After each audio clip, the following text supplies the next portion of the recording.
Today we are introducing you Melvin Fernandez, who is a senior member in Petition Group Foundation as well as senior member in Voice of Kalina, and he is running a social service institution and foundation for last 34 years for disabled children as well as for senior citizens. Let's hear it out from him. What kind of corruption he has encountered in BMC for so long? Thank you so much. It's a privilege to be here, and I've come here to get some insights as to what is happening in this city of Mumbai and the kind of non-compliances that we are seeing. I want to bring a few instances and episode, which I will bring it now forward with all the documentations inside. The first of which is going to be brought up now, which is the MRTP notice, which has been filed by BMC on 23rd of May 2025. So, as per you, sir, the delay of 1.5 3 months delay is contributed to corruption, or what kind of practices are they doing to stop this MRTP notice? MRTP notice, which was issued on 23rd of May 2025, is pertaining to our society, which received IOD, and the construction began way back in 2004. Okay. Ever since ह्या अवैध बांधकामाला day 1 पासून unauthorized construction जे चाललं आहे ते day 1 पासून चाललं आहे. आणि आश्चर्याची गोष्ट म्हणजे या अवैध बांधकामाला पाठिंबा BMC बिल्डिंग प्रपोजलच्या ऑफिशियल्सने दिला आहे. मध्ये तुम्हाला दिसेल की ते बिल्डिंग ए मध्ये हे प्लॅन आहे. या बिल्डिंग ए मध्ये तुम्हाला दिसेल की त्यांनी साऊथ ईस्ट मध्ये बिल्डिंग ए चं अप्रुव्हल दिलं आहे, जिकडे लिफ्ट, टेरेस आणि लॉबी दिसून येते. तुम्ही प्लॅन बघितलं तर अप्रूव्ड प्लॅन मध्ये लिफ्ट, स्टेअरकेस आणि लॉबी ती साऊथ ईस्ट मध्ये दिसते.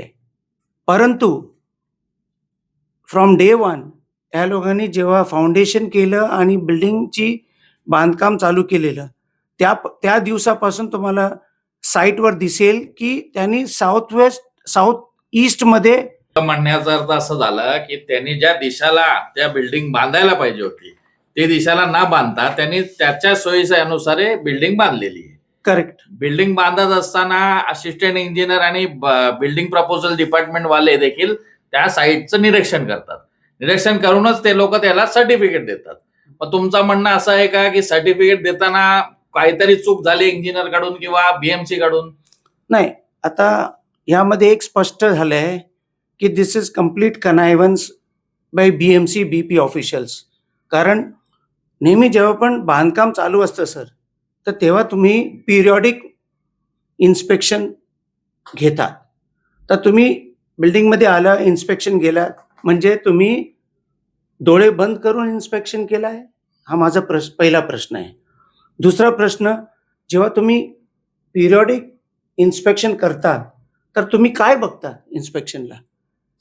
की जे तुमचं प्लॅन आहे, जे अप्रूव्ड प्लॅन आहे, त्या प्लॅन प्रमाणे तुम्ही बांधकाम केलं आहे की नाही केलं आहे? मग तुमचं म्हणण्याचा अर्थ आहे त्यांच्याकडून ही चूक जाणीवपूर्वक झाली आहे किंवा त्यांनी काहीतरी गैरसोय प्रकार केलेला आहे का? ही जाणीवपूर्वक दिसते. कारण जेव्हा तुम्हाला इन्स्पेक्शन करतात तेव्हा तुम्ही प्लॅन बघतात. प्लॅनच्या हिशोबाने ऑन साईटवर ते बांधकाम चालू आहे, ते त्या हिशोबाने मॅच होतं नाही होतं हे सर्व तुम्ही प्रकरण बघून घेतात. ह्यामध्ये एक स्पष्ट दिसतं की इन्स्पेक्शन तुम्ही केलेले आहे ते खोटे आहेत. The BP officials have been compromised. त्यांना बरंच काय चॉकलेट आणि बाकीच्या वस्तू भेटल्या आहेत म्हणून OC म्हणून देतात. हे बघा, 27 नोव्हेंबर 2006 पार्ट OC देतात. जेव्हा ए बिल्डिंगचं बांधकाम संपलं आहे, तर म्हणजे ही part OC is nothing but a forged document. जेव्हा तुमचं बांधकाम is not as per approved plan, जेव्हा तुमचं बांधकामच सुरुवातीपासून खोटे आहेत, तर तुम्ही या अप्रूव्ड प्लॅनवरून पार्ट OC कशा, I mean, in what way have you issued this part OC on 27 November 2006. This is my question to BMC. Have you notified this mishap or some kind of have you approached to the court or some case has been filed with respect to this? So with regards to this entire building, which is A and B building, I have registered an FIR 988-2021 at the Wakola police station, and the charge sheet has been filed with Magistrate Court 71 at Bandra in November 2023. Now, Melvin sir, what are the recourses available to you except judiciary? I don't think so anything is available to you. You can file a complaint with n number of authorities, but I think judiciary will be the first thing you might have done, and you have no recourse except from there. Are you following any other recourse? Are you going to the seniors about this mishap? Sir, I've been following up with the entire administration of BMC for the last several years. From the look of the plan and the violations that they have done, it is clearly evident that the engineers from building proposal are in collusion with the accused. That is the developer and their team. Here I would like to point out that having taken the step of filing an FIR for conveyance 11 and 13 of MOFA and other things which are there in the FIR, including documentation, non-submission of documents, original building documents, land documents, possession letters, registration documents, which are all right now in court. So I would not like to dwell upon it.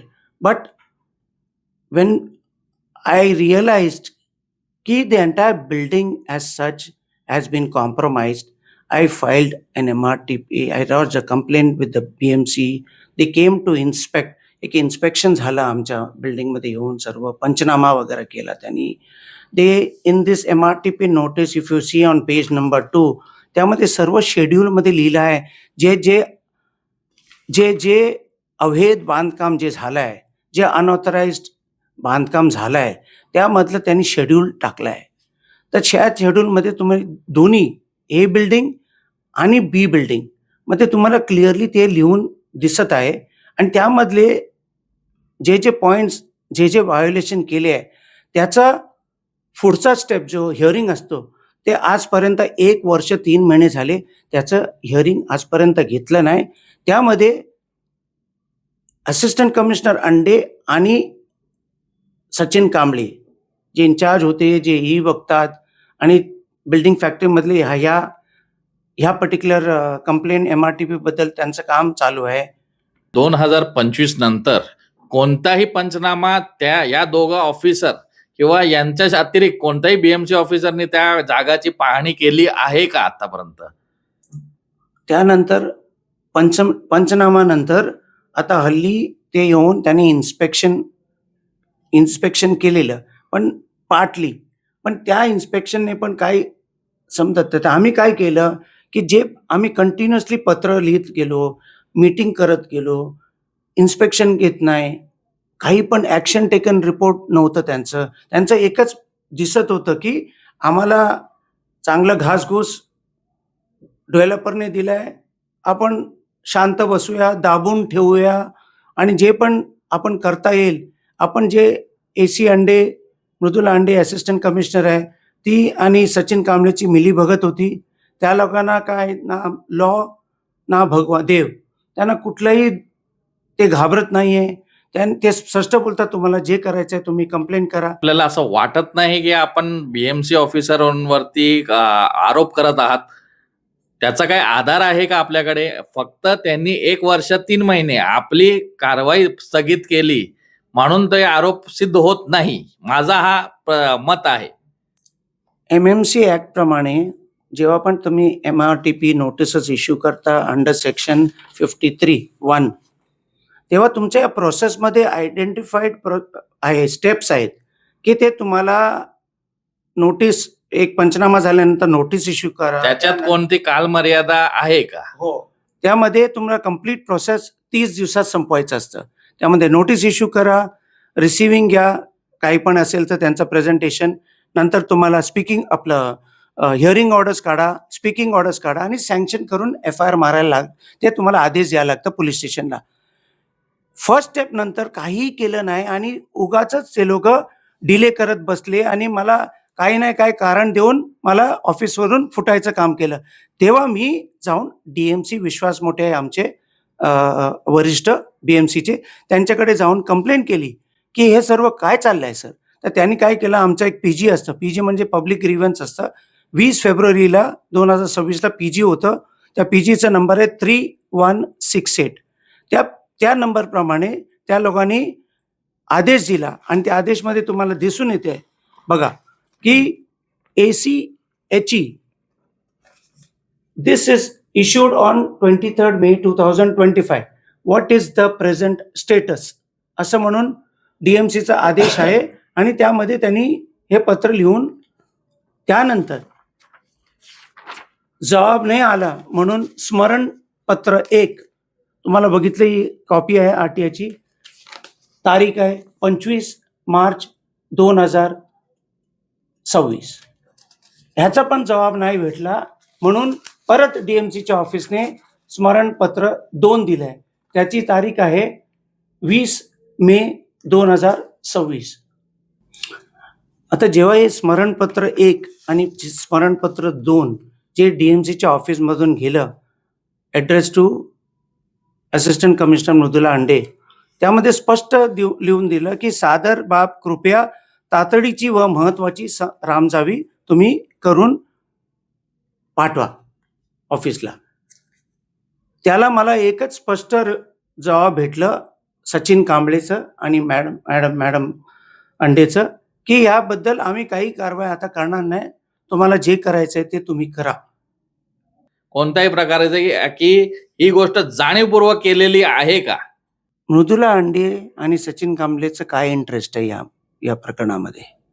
जेव्हा तुम्हीच issue केले MRTP notice आणि तुम्हीच सही केले 23/5/2025ला, तर 1 वर्ष 3 महिने झाले तुम्ही का दाबून ठेवलं? तुमचं काय इंटरेस्ट आहे यामध्ये? पर्सनल तुमचं काय इंटरेस्ट आहे? त्याने कधी तुम्हाला असं सांगितलं नाही की आम्हाला जे काम आहे किंवा काही कारण नाही दिली की हा प्रलंबन का होतोय? त्यांनी फक्त मला एक सांगितलं, आम्ही करणार नाही. तुम्हाला ज्यांना कंप्लेंट करायचं ते करा. तुम्ही DMC कडे गेला, DMC कडे करा.